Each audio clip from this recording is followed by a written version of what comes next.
안녕하십니까. 매일 눈으로 세상의 흐름 읽어드리는 와이타임 정세 분석의 추복일입니다. 중국 정부가 우크라이나 전쟁 발발 1주년을 맞아서 이 우크라이나 위기의 정치적 해결에 관한 중국 입장, 이런 제목의 입장문을 24일 발표를 했습니다. 여기에 담긴 12개의 항의 내용들은 러시아, 우크라이나 간의 직접 대화 조기 개시, 그리고 핵무기 사용 및 사용 위협 금지를 포함해서 영토의 완전성 보장, 유엔 헌장 취지 준수, 합리적 안보 우려 중시, 이런 내용들이 담겨 있었는데, 한마디로 보면요, 특별히 새롭게 제기된 내용은 찾아볼 수가 없었습니다. 이 문건에 관심이 쏠렸던 건 지난 22일 왕이 중국 공산당 중앙정치국 위원이 모스크바를 방문해 가지고 이 블라디미르 푸틴 러시아 대통령을 만난 후에 발표된 것이어서 뭔가 러시아하고 거중 조정 후에 진전된 평화 협상안이 나올 수도 있겠다, 이런 기대를 갖게 했었는데 결과는 완전 맹탕이었습니다. 중국 측이 전 세계에 보여주려고 했던 것은 평화 촉진자 하는 그런 이미지였을 겁니다. 그러나 결과는 평화라는 이미지를 내세우고 있지만 결국 러시아의 편에 서가지고 러시아를 대변해주는 유장된 평화술사다, 이렇게 정의해도 좋을 겁니다. 자, 중국 당국이 입장문 발표 직전에 푸틴을 만났던 왕이는 현재 국제정세는 복잡하고 엄중하지만 중러 관계는 국제풍운의 시련을 겪으며 성숙하고 강해졌으며 태산처럼 안정적이다. 그렇게 말했습니다. 왕은 이어서 중국은 러시아와 함께 전략적 집중력을 유지하고 정치적 상호 신뢰를 심화하며 전략적 협력을 강화하고 실무적 협력을 확대하면서 양국의 정당한 이익을 수호하고 세계 평화 발전을 촉진하는 데 건설적인 역할을 하기를 원한다라고 강조했습니다. 여러분, 이게 무슨 말인지 이해되십니까? 조금 설명을 드릴게요. 그러면서도 미국 견제 메시지도 빼지 않았습니다. 왕위는 중국과 러시아의 전면적 전략 협력 동반자 관계는 지금까지 제3자를 겨냥하지 않았고 제3자의 간섭을 받지 않고 있고 제3자의 협박은 더더욱 수용하지 않는다, 이렇게 말을 했습니다.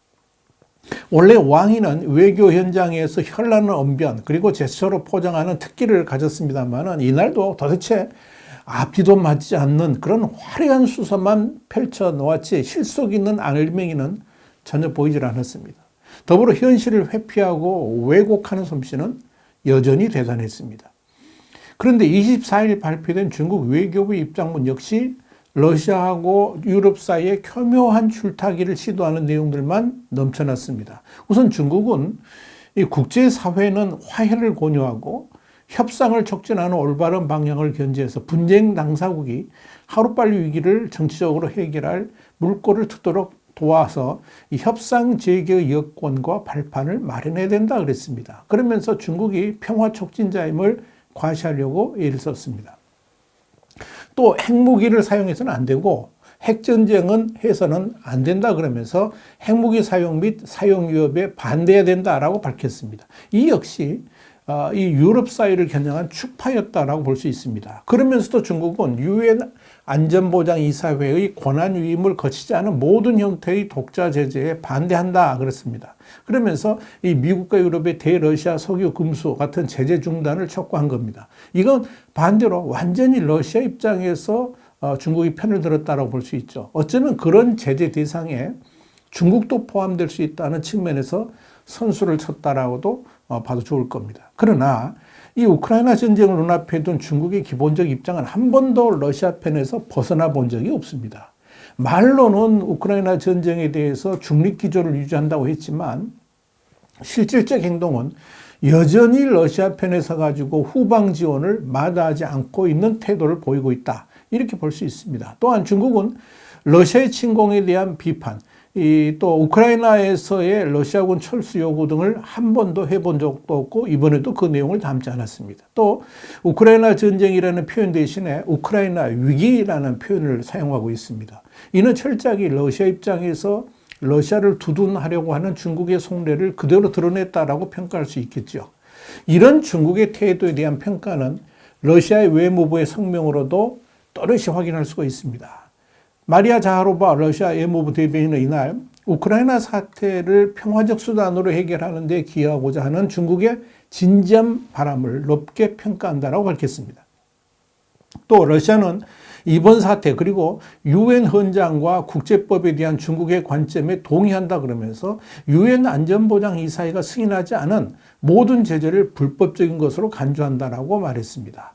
자로바 대변인은 이어서 이 우크라이나에서 평화를 달성한다는 것은 새로운 영토 현실을 받아들이는 걸 뜻한다라고 덧붙였습니다. 자, 이렇게 러시아의 평화적 해결 방안이라는 게 우크라이나 침공 이후에 지금까지 러시아가 점령하고 있는 지역을 인정해 주는 것, 그것이고 러시아를 향한 제재는 모두 불법이다 하는 그런 취지죠. 그런데 중국 역시 이런 러시아의 생각에 동의하고 있는 것으로 보입니다. 중국은 이제까지 한 번도 러시아의 우크라이나 침공에 대해서 불법이라고 말해본 적도 없고 문제를 삼아본 적도 전혀 없습니다. 그래서 북대西洋조약기구 그러니까 나토는 현지 시간으로 24일 우크라이나전 해결을 위한 조기 대화를 촉구한 중국 입장문에 대해서 전혀 신뢰가 가지 않는다 이렇게 선을 딱 그은 겁니다. 이안 스톨텐베르크 나토 사무총장은 이날 중국은 우크라이나에 대한 러시아의 불법적인 침공을 규탄하지 않았기 때문에 신뢰가 높지 않다라고 말을 했습니다. 이어서 시진핑과 푸틴은 침공 불과 며칠 전 무제한 협력에 합의했다라고 지적을 했습니다. 그는 푸틴이 지속적인 전쟁을 준비하고 있다 그러면서 앞으로의 평화로운 합의를 쟁취하기 위해서 오늘 해야 할 일은 우크라이나에 대한 군사적 지원이다 이렇게 지적을 했습니다. 결국 중국 외교부의 우크라이나 전쟁 관련 입장문은 미국에 맞선 전략 파트너인 러시아하고 비록 관계는 껄끄럽지만 경제 회생을 위해서 중요한 서방 사이에서 미묘한 줄타기를 시도한 것이다. 이렇게 볼 수가 있다는 겁니다.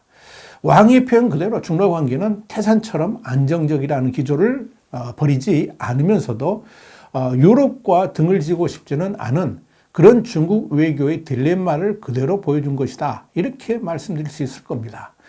자, 그런데 여러분, 그렇다면 중국은 과연 이 우크라이나와 러시아 사이에서 평화회담을 주선할 가능성은 있을까?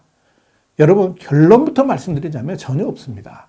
중국이 평화를 위한 중재 가능성을 언급한 것도 이번이 처음 아닙니다. 지난해도 우크라이나하고 러시아 간의 휴전 중재를 할 수 있다 이런 말만 꺼내놓았지 이를 실천하기 위한 구체적인 행동을 한 적은 전혀 없습니다. 사실 중국이 원하는 진짜 속내는 러시아가 압도적으로 우크라이나 전쟁에서 이기는 겁니다. 그리고 그 결과에 대해서 국제사회가 수용해 주는 겁니다. 그러니까 2014년 러시아가 크림반도를 침공해서 영구 점령화했고 이걸 국제사회가 묵인해 줬던 것 같이 이번 전쟁 역시 같은 결말을 기대했던 겁니다. 그러나 우크라이나의 결사항전은 전쟁 1년이 지나도록 러시아의 국방력 와해로 이어지면서 이제는 러시아가 더 이상 승리할 수 있다는 가능성 완전히 사라졌죠. 자, 이런 현실을 중국은 받아들이기 힘듭니다.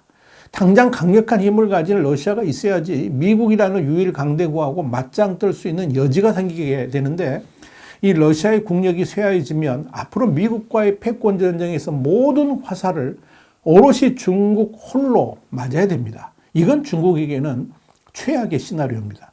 자, 이런 측면에서 보면 중국 입장에서는 러시아가 더 이상 피해를 입으면 안 되고 최소한 지금 상태라도 보존돼야 됩니다. 러시아가 완전 패전선을 하는 상황으로 흘러가서는 안 된다 하는 거죠.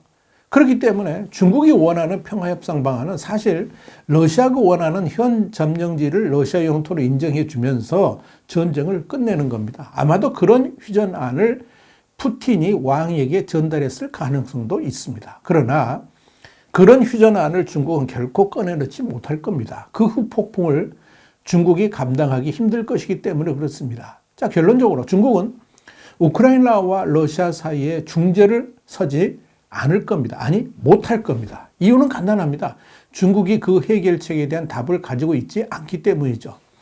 우크라이나는 러시아군의 즉각 철수를 요구합니다. 지난해 2월 전쟁 발발 이전에 국경선으로 되돌아가는 것이 휴전의 조건이라고 말하죠.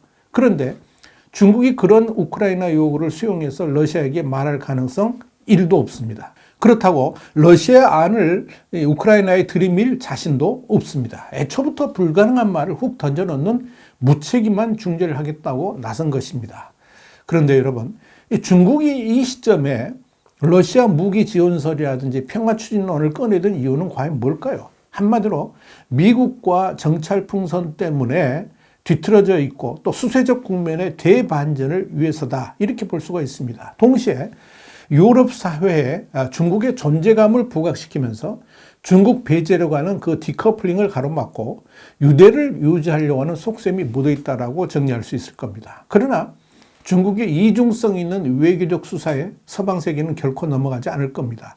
그런 화려한 이 변검술 같은 외교에 한두 번 속은 것이 아니기 때문이죠. 그래서 중국의 기대도 걸지 않고 있다, 이렇게 보시면 됩니다. 와이타임 정세 분석이었습니다. 감사합니다.